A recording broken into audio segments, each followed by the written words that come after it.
G'day folks, Marty VK5VZ here, just with this TS520s that's recently come off the bench. I've got the side panel off, so you're going to see why in a moment. We're going to set the zero plate adjust for the tubes. This is a working aligned radio and neutralisation and everything's done. So till you get the hang of neutralisation for changing bottles or tubes, it's a little process, and there's a couple of ways to do it in the manual, so I just suggest you look at the manual for that regard. So this here, I've not sure where we were. I had it running last night and earlier this morning on air with some good reports. So I'll start off from scratch and set this thing up. So power's off at the moment. Heater switch here is off as you'd come to this radio to get started. So I'm going to set to 14 megahertz here, 20 meters. The processor mic gain is full counterclockwise to the left. I'm going to put the carrier control to 5 to start with. The load back to full counterclockwise to the left as well. Plate control to 14 and drive roughly in the middle. So there's a few things with the drive, like you'll see we're going to lift the receive noise and sensitivity. We're going to do it just through VFO. And we're also going to do it with the marker. So there's a couple of different ways to do it, and you'll hear what's going on there. So I'm going to fire it up, turn it on. Bit of RF gain or AF gain. I've got the RF gain full clockwise at the minute, 14 meg. So I'll go into tune mode, and I'll set the VFO somewhere in the 20 meg scale, maybe 14175 or thereabouts. So when I adjust the drive, you can see how everything lifts and lowers. So my peak for sensitivity is there with the drive control, which is just off 12 o'clock. So that could be an alignment thing. This thing will float depending on the alignment procedure. So jumping up and down the VFO, that is going to adjust your sensitivity. All right. There's another way to do that. We can go into the 25 kilohertz marker, tune it. There it is, and we'll watch the meter.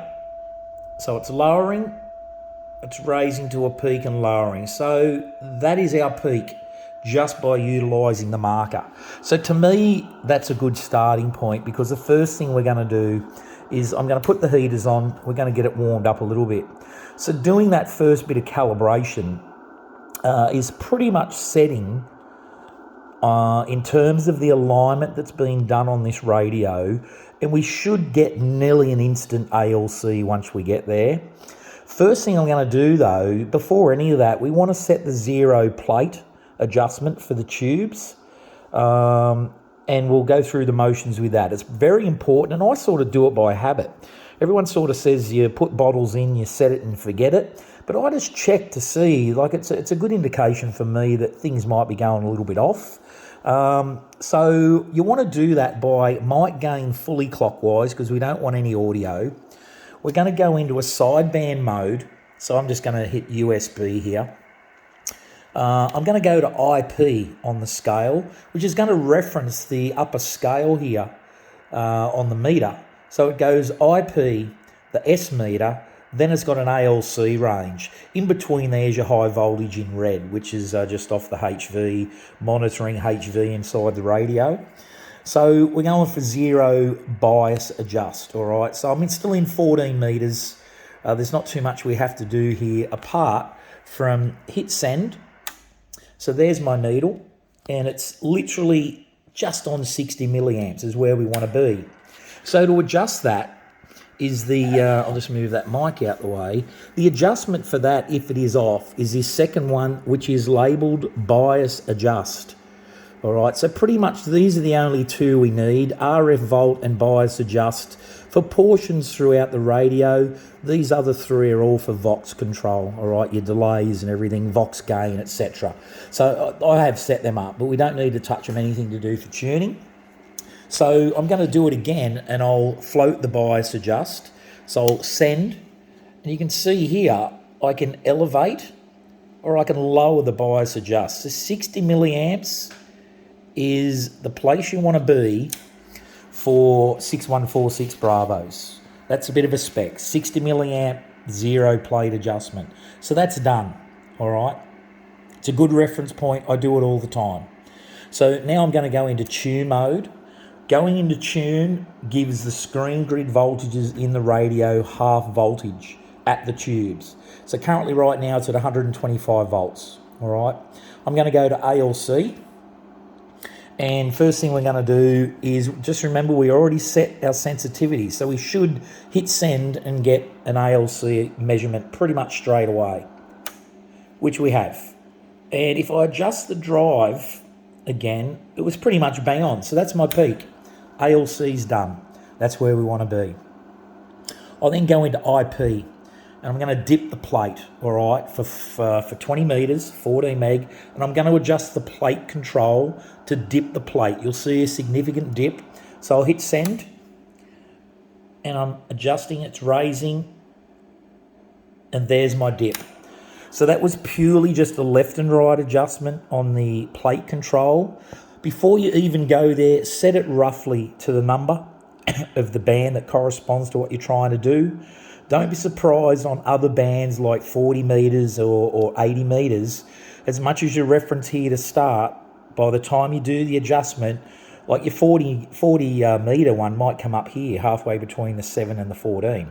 Don't be alarmed by that. It's all about dipping the plate, and it's all about the variable caps that are inside here, you know, which do that for us. All right, so IP's done. ALC's done, IP dipping's done. We go into CW. So now we're going for power. As soon as we come into CW, we've got 250 volts on the grids, all right? So this is short, sharp, and sweet. Don't spend too much time here at length. Like, do short bursts, flick send off, let it cool down, 4 or 5 seconds, go again. Once you master this, it's pretty much a one hit. I'm going to reference the meter and for the video, and while I do it, I'm going to be adjusting the load and the plate simultaneously. I'll probably be raising the load clockwise. I'll probably dip the plate a little bit more to the left. So I'm going to sort of muck around with those two simultaneously, and I'm looking for a rise or a peak on my meter. So CW RF is where we're going to be, and we're looking for a maximum peak here. So I'll flick send. I'm hitting the load. So there's my load raise there. It just peaked out. Drop the plate. Raise the load again. And I'll shut it down for a sec. Let it cool. I'm going to have another crack. All right. 20 metres isn't so bad. 10 metres is very taxing. It's quite a heavy duty cycle. So, you know, once you get the hang of this, you'll do it pretty quick. So I'm going to have another go, see if I can raise and lower. So there it is. There's a peak on the load. Just drop the plate a bit. And off. So I'm going to hit it over here. I'm actually attached to an external meter here at the moment. So we'll see what we got. 150 watts. So am I happy with that? Sort of, kind of. But watch what happens here. We've done our peak. So now I'm going to check the milliamp on the IP, which gives me the IP scale. All right, and we're heading for 200. 200, 205. Don't be surprised when I hit send. I'm up around 240. Let's see what happens here. There it is, 260. So we want to drop that by the carrier control. The spec again is 200 milliamps is comfortable, and in doing that is going to reduce my output power on the meter, which I'll show you. So I'm going to go to 200, carrier control. I'm going to knock everything back. So I was at 5, and 200 is there. So I'm actually come down. Look how far we've come. We've come right down to position number 2 on the carrier. Now let's look at the output power. That's good. 100 watts, thereabouts. Rule of thumb, don't drive the guts out of it. Because if you keep, you know, especially 10 metres, if you've got high IP, you're just putting a lot of load on those bottles at the back. 200 milliamps is a good set. If you, I don't know, guys are setting these things up and doing FT8 and all that sort of stuff, carrier control is pretty important. with IP. You want to get that IP right down, you know, because FT8 and all your digital modes, quite a heavy duty cycle. You don't want it spiking that IP. So to me right now, that's a tuned radio.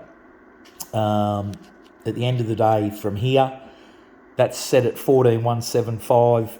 I can go straight to upper sideband. I can start transmitting, which I'll show you. I'll get it under here. I'm going to put a processor on, probably somewhere there. I'm running through an MC50, and we'll watch the ALC scale. 1, 2, 3, 4, 5. I'm staying in the ALC scale at the bottom there, so that's quite a comfortable processor or compression. So happy days. To make that rise or lower, if I turn the processor off, we'll see the difference. 1, 2, 3, 4, 5. You know, it's a bit doughy. Way to fix that under voice is a little bit more mic gain. Got my hands full, but you get the drift, all right? Just remember, if you start all this and you got nothing, you may have forgot to put the heaters on. You definitely need the heaters on to get anything active out of it. Over the back of the radio is an SG switch, which is a screen grid. That needs to be up to be on. And also, I'll try and get an image off the back here. SG switch is just down here, so that's up and on. And you've got to have this little VFO plug-in, not the remote socket, which is over the far side here. Hard to see, but that little VFO plug has shorting on pins 8 and 9. Without that, you're going to get nothing also. So when you move these around, it's easy enough to bump those things, and don't be surprised if you haven't got them on, one or the other, you're not going to get anything, all right? So that's a tuned radio. It is pretty simple. You know, I could go to 40 meters now and do exactly the same, and it's a pretty quick tune-up process. It's hard with your hands full, but I think you get the drift. By all means, if you have any questions, bounce me an email, VK5 Victor Zulu, which is the words, VK5 with Victor Zulu @gmail.com. Happy to help you out. But yeah, it's pretty good, pretty easy process. It's a lot of words for the process. It's just an order, all right? So pretty much it's an order here as well. ALC, IP to dip, RF to load, back to IP. If I want to check the HV, so I'm in sideband at the moment. If I flick HV and send, I'm just over 800 volts, so that's pretty cool. If I go to CW in HV, just under, about 760, which is a pretty good indication, all right? Anything less than those, it could be a resistor on the HV board. It's giving you a false reading. You sort of want to be somewhere around those, all right? Just remember inside here, there's some pretty savage voltages. On the top of the anodes over here, on top of your tubes, 900 volts as soon as you put the power switch on.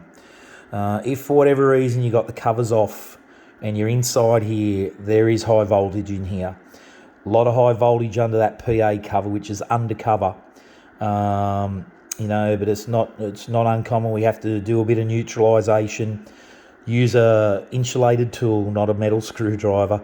It's easy to arc, like the little adjustment or the variable capacitor in there for neutralisation is very close to the tubes. You could arc out on something metal, so you definitely want an insulated tool to do that. And there is a procedure to do neutralisation. There's one using a receiver, and there's also one, I use an oscilloscope to do it. That might be another video some other day. But anyway, look, hopes that puts you in the picture here of how we do stuff. You know, you've got all these other controls and fixes and all that, which is part of calibration in some of the alignment procedures, VFO remotes and all this sort of stuff. You know, forget about those for the moment. Start at the basics, get a tune-up happening, get in the process of procedure, and probably while you're running SSB, because you might not be running CW, just always run an ALC and monitor this ALC control down the bottom here. It's a good indicator of what's going on inside. Could be processor on or processor off, mic gain adjustment here as well. All right.